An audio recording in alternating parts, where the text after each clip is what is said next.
como eu comentei, não é brincadeira nem para te agradar, é verdade que você responde os pacientes e responde também para os psicólogos e médicos desses pacientes também. Então, é um volume Todo grande. mundo. E você falou uma coisa importante. Tem casos que a gente sabe que demandam, precisam de resposta imediata e alguns que precisam até do tempo que é didático nesse sentido da pessoa Exatamente, perceber o peso do que é importante ou não.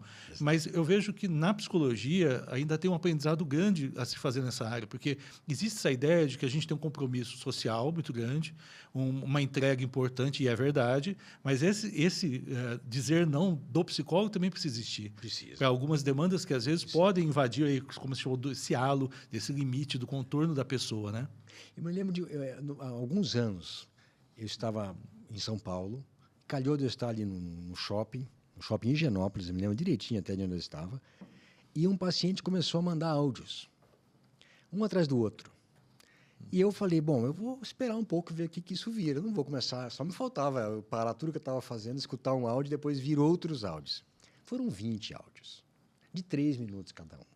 Isso daria 1 hora no total. Eu nem escutei. Eu falei, fulano, resuma e escreva para mim o que você quer dizer. Eu não vou conseguir ficar escutando os seus áudios. É um não. Olha, tem um limite, não dá.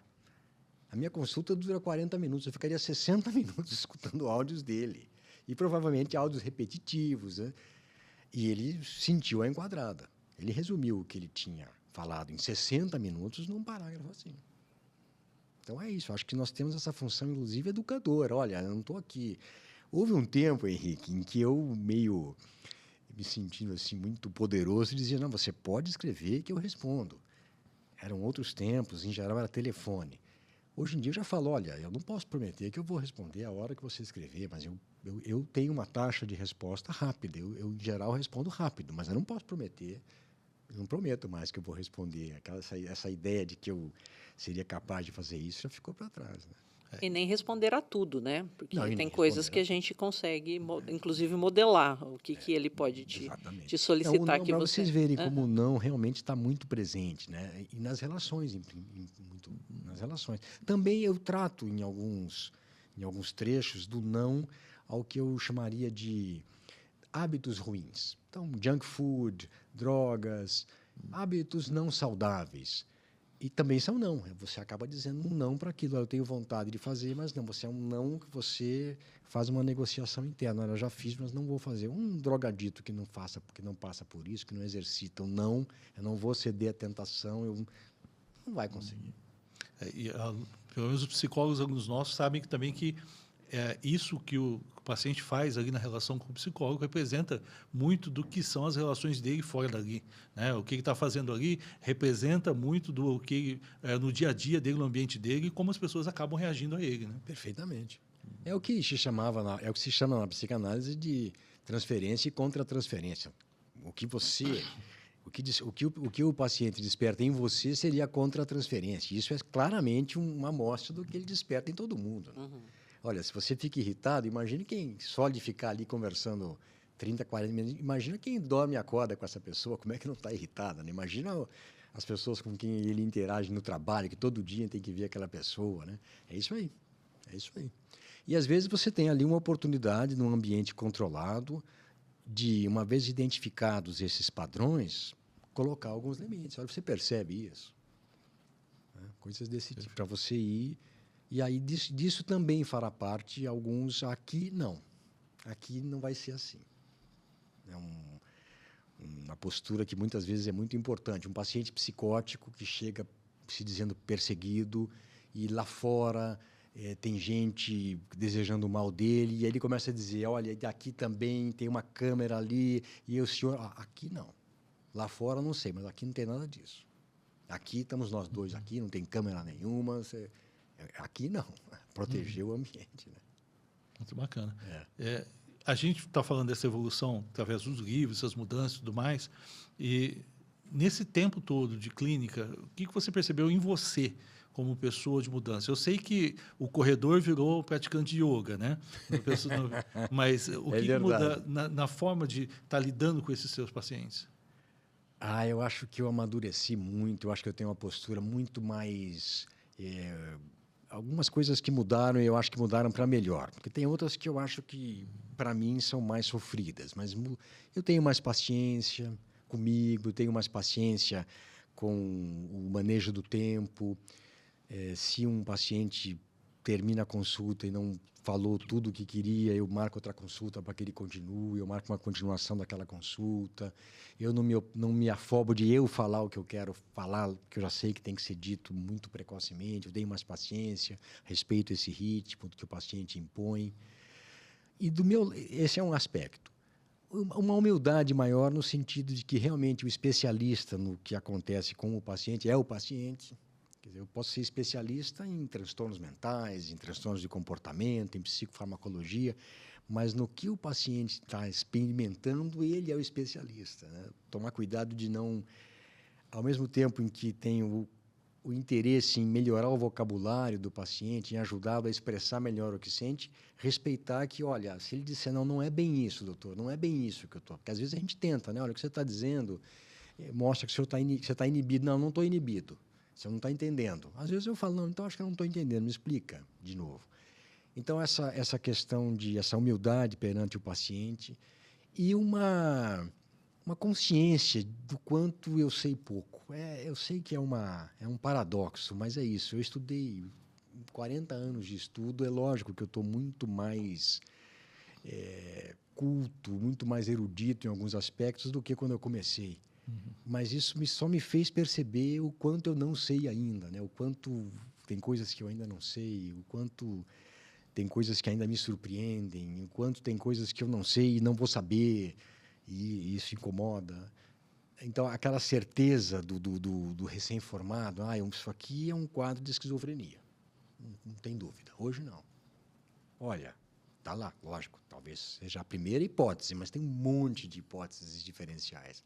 Mas pode ser um quadro esquizoafetivo, se não tiver 6 meses, pode ser esquizofreniforme, pode ser um quadro de mania com sintomas psicóticos, pode ter uma base orgânica, o que antigamente eu cravaria. Aquela esquizofrenia, pronto, acabou. Então, houve toda essa... Então, eu me sinto muito mais solto, assim, aquelas referências que eu tinha quando mais novo, elas se mostraram... Eu acho que hoje eu entendi também todas as limitações delas, né? Então, elas não são mais tão fortes. Então, muitas vezes eu me vejo assim meio perdido, assim, nossa, onde é que eu estou transitando aqui, né? E aí eu acho que entra a história do autoconhecimento, que é de manter o equilíbrio nessa situação de, olha, tá difícil esse novo formato aqui.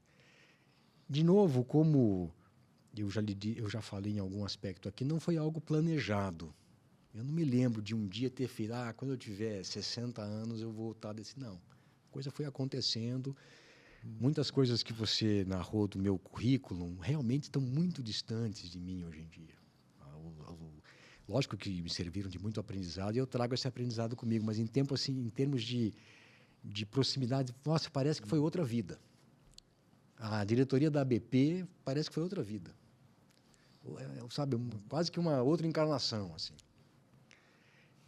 Hoje eu estou muito mais voltado para outras coisas, inclusive coisas que eu valorizava naquela época, hoje já não me importam mais tanto. Tem coisas mais importantes, assim, que eu tenho mais apreço, assim.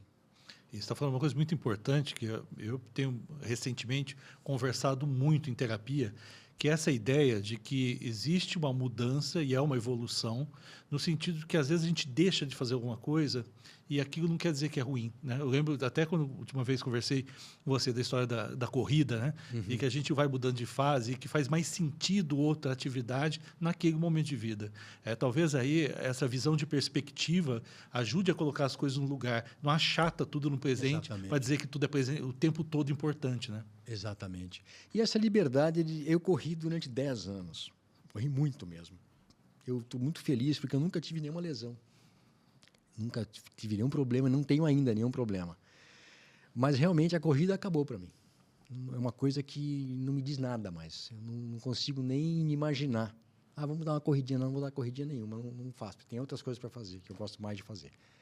Acho muito importante a atividade física, mas não mais a corrida. O tênis também ficou para lá. A yoga ficou para trás também. A yoga foi uma época eu dediquei muito a yoga, foram anos de yoga. Mas eu me dediquei durante a pandemia. Depois que você volta para o seu ritmo, não há yoga que dê conta. Como é que você vai ficar com 1h30 por dia? Eu vou ter que fazer... Não vai dar para você fazer yoga 1 hora por dia. E eu gostava disso. Eu mergulhei mesmo. Eu li sobre a cultura, eu li sobre as posições e sobre o que aquilo significava, sempre com muita dificuldade, porque é muito discrepante para um médico algumas associações feitas pela medicina oriental.